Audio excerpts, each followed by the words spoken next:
Friends, welcome to online study with Bhavna. Friends, आज की इस वीडियो में हम बात करेंगे संविधान के स्रोतों के बारे में। आज की वीडियो में हम डिस्कस करेंगे कि भारत के संविधान के जो पार्ट हैं वो किन किन देशों से लिए गए हैं और उन्हें हम ट्रिक्स से याद करेंगे।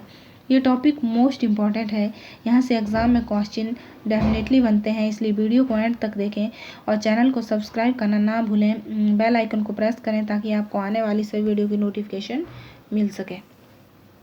हमारे भारतीय संविधान के जो स्रोत हैं वो देसी भी हैं और विदेशी भी हैं। भारतीय संविधान पर सबसे अधिक प्रभाव किसका पड़ा है? भारतीय शासन अधिनियम 1935 का पड़ा है। संविधान के 395 अनुच्छेद जो शुरू में थे जब संविधान का निर्माण हुआ, में से लगभग 250 इसी में से लिए गए हैं। मतलब 250 जो अनुच्छेद हैं वो भारतीय शासन अधिनियम में से लिए गए हैं, या तो हूबहू वैसे ही आधे वैसे ही ले लिए गए हैं, या कईयों में थोड़ी बहुत चेंजिंग की है, थोड़ा बहुत परिवर्तन करके उन्हें वहाँ से लिया गया है। और जो विदेशी स्रोत हैं जैसे ब्रिटेन के संविधान से भी हमने कुछ लिया है, अमेरिका के संविधान से, ऑस्ट्रेलिया, जर्मनी, फ्रांस, रूस, दक्षिण अफ्रीका, कनाडा आदि देशों का जो संविधान है वहाँ से भी कई पार्ट हमने लिए हैं जिन्हें हम आगे डिटेल से पढ़ेंगे। सबसे पहले है ब्रिटेन। ब्रिटेन का जो संविधान है वहाँ से हमारे संविधान में कौन कौन सी चीज़ें ली गई हैं वो हम देखेंगे। संसदीय शासन व्यवस्था, एकल नागरिकता, विधि निर्माण प्रक्रिया, मंत्रिमंडल प्रणाली, संसदीय विशेषाधिकार और द्विसदनीय प्रणाली व्यवस्था, ये सब हमने ब्रिटेन के संविधान से लिया है। अब हम इसको याद कैसे करेंगे?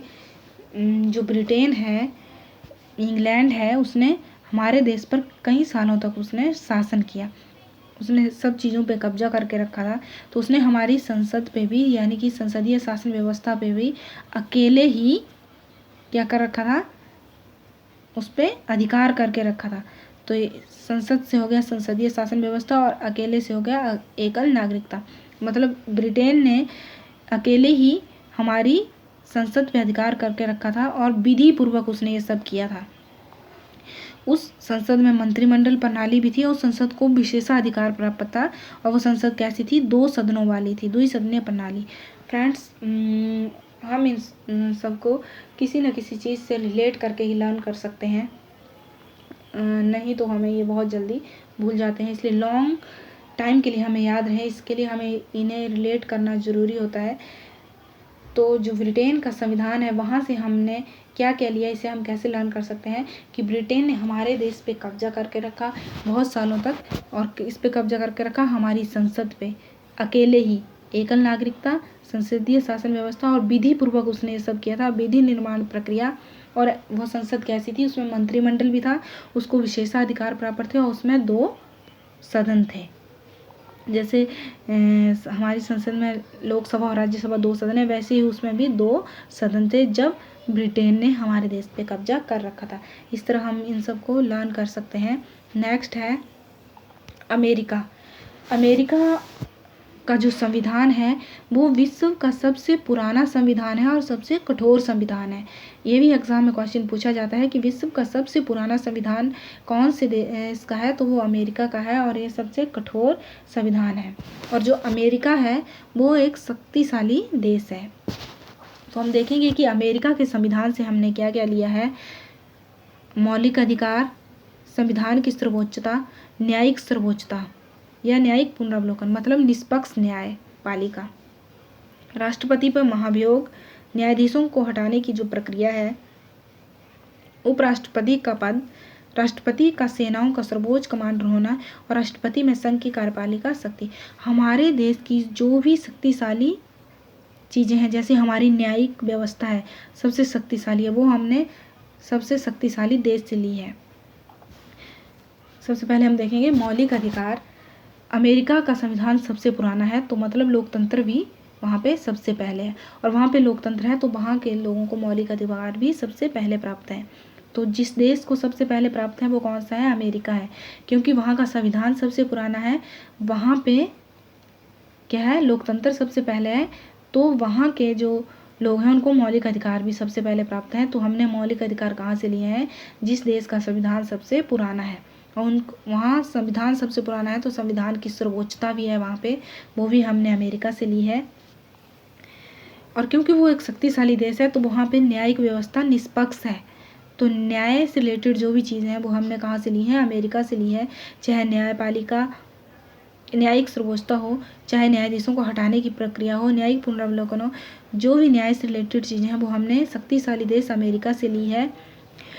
और उपराष्ट्रपति का पद भी हमने कहाँ से लिया है, अमेरिका से लिया है।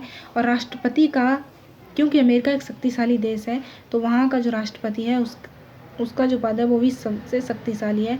तो उसका सेनाओं का सर्वोच्च कमांडर होना भी हमने अमेरिका से लिया है। और राष्ट्रपति में संघ की कार्यपालिका शक्ति भी हमने अमेरिका से ली है। तो अमेरिका से हमने क्या क्या लिया, ये हम कैसे याद कर सकते हैं कि अमेरिका जो है वो सबसे शक्तिशाली देश है। वहाँ पे संविधान जो है विश्व का सबसे पुराना संविधान है। वहाँ पे लोकतंत्र सबसे पहले है। वहाँ के लोगों को मौलिक अधिकार सबसे पहले प्राप्त हैं। तो मौलिक अधिकार हमने वहाँ से लिया है। वहाँ का संविधान जो है वो कठोर है, सबसे पुराना है, सबसे सर्वोच्च है, वो भी हमने वहाँ से लिया है। वहाँ के लोगों को जो न्यायपालिका है वो निष्पक्ष है। तो न्याय से रिलेटेड जो भी चीज़ें हैं, चाहे न्यायाधीशों को हटाना है, न्यायपालिका की सर्वोच्चता है, वो सब हमने वहाँ से लिया है। राष्ट्रपति पर महाभियोग हमने वहाँ से लिया है। राष्ट्रपति को जो भी शक्तियाँ प्राप्त हैं, चाहे वो सेनाओं का सर्वोच्च कमांडर हो, चाहे संघ की कार्यपालिका शक्ति हो, राष्ट्रपति से रिलेटेड जो भी चीज़ें हैं वो भी हमने वहाँ से ली हैं। इस तरह हम इसे याद कर सकते हैं। नेक्स्ट हम देखेंगे पूर्व सोवियत संघ यानी कि रूस से हमने क्या क्या लिया है, मूल कर्तव्य, पंचवर्षीय योजनाएं और समाजवाद। जो मूल कर्तव्य हैं वो 1976 में 42वें संवैधानिक संशोधन में जोड़े गए थे। इन्हें हम आगे डिटेल्स से बाद में पढ़ेंगे। तो जो रूस है वो एक शक्तिशाली देश है। उसका मूल कर्तव्य है कि वो समाज के कल्याण के लिए पंचवर्षीय योजनाएं बनाए। इसे हम ऐसे याद कर सकते हैं कि रूस से हमने क्या क्या लिया है। रूस एक शक्तिशाली देश है तो रूस का यह मौलिक कर्तव्य बनता है, उसका मूल कर्तव्य बनता है कि वो समाज के कल्याण के लिए पंचवर्षीय योजनाएं बनाए। आयरलैंड से हमने क्या लिया है, आयरलैंड से रिलेटेड क्वेश्चन एग्जाम में बहुत बार और रिपीटेड क्वेश्चन है। तो नीति निर्देशक सिद्धांत और राज्यसभा के 12 जो सदस्य होते हैं जिनका मनोनयन जो है राष्ट्रपति करता है, जो कला के क्षेत्र से, साहित्य के क्षेत्र से होते हैं, ऐसे 12 लोगों का, ऐसा 12 सदस्यों का चयन राष्ट्रपति करता ही हमने आयरलैंड से लिया है। तो हम इसे कैसे लर्न कर सकते हैं, जैसे आयरलैंड, लैंड मतलब भूमि, जमीन। जब हम किसी से भूमि खरीदते हैं तो वो हमें उसके लिए कुछ नीतियाँ बनाता है और हमें कुछ निर्देश भी देता है। आयरलैंड मतलब नीति निर्देशक सिद्धांत।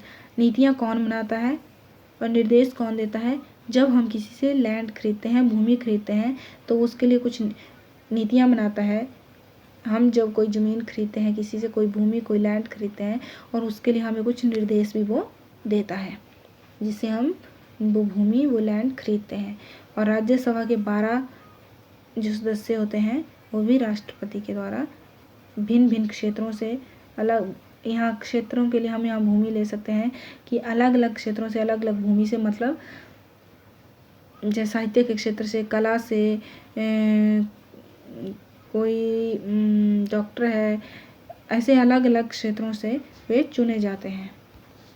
नेक्स्ट है ऑस्ट्रेलिया। ऑस्ट्रेलिया से हमने क्या क्या लिया है, ऑस्ट्रेलिया का जो संविधान है वहाँ से हमने क्या क्या लिया है।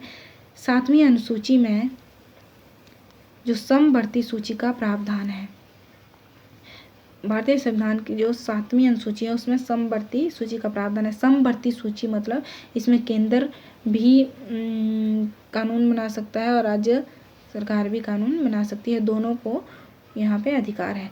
प्रस्तावना की भाषा, संसद के दोनों सदनों की संयुक्त बैठक और केंद्र और राज्यों के बीच संबंध, ये सब हमने ऑस्ट्रेलिया से लिया है।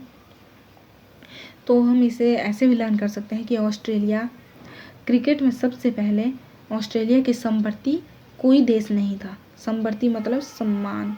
अब तो भारत, इंडिया क्रिकेट में काफ़ी आगे हो गया है, लेकिन पहले जो था ऑस्ट्रेलिया के सम्मान समवर्ती कोई भी देश क्रिकेट में नहीं था।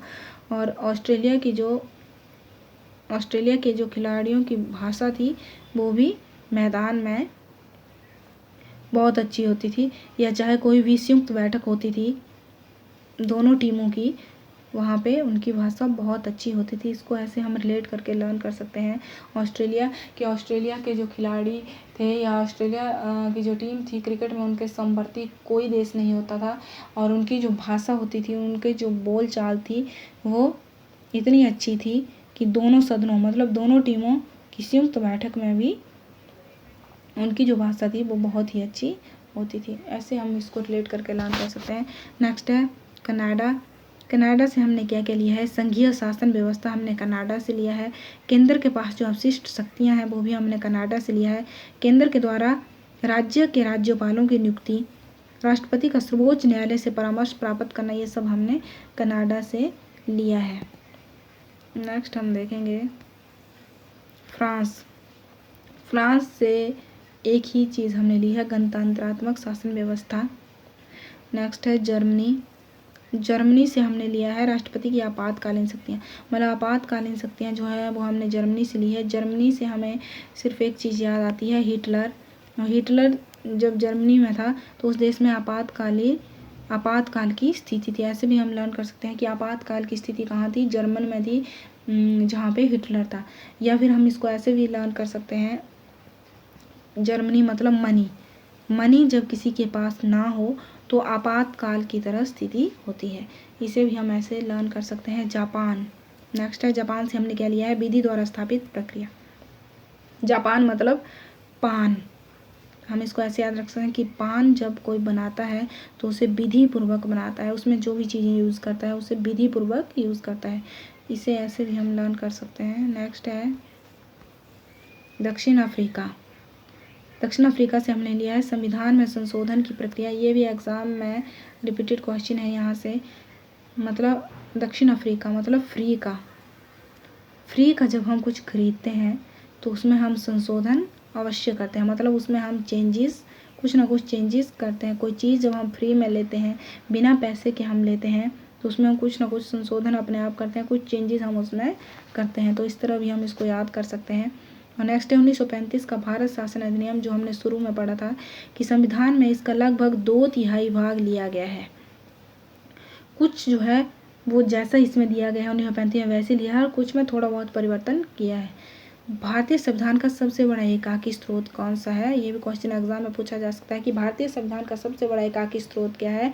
तो वो भारतीय शासन अधिनियम 1935 है। तो फ्रेंड्स, आई होप आपको जो संविधान के जो विदेशी स्रोत हैं वो अब आपको समझ में आ गए हैं। और आपको अगर ये वीडियो अच्छी लगी है तो वीडियो को लाइक करें, शेयर करें और सब्सक्राइब करना ना भूलें। Thank you, keep watching.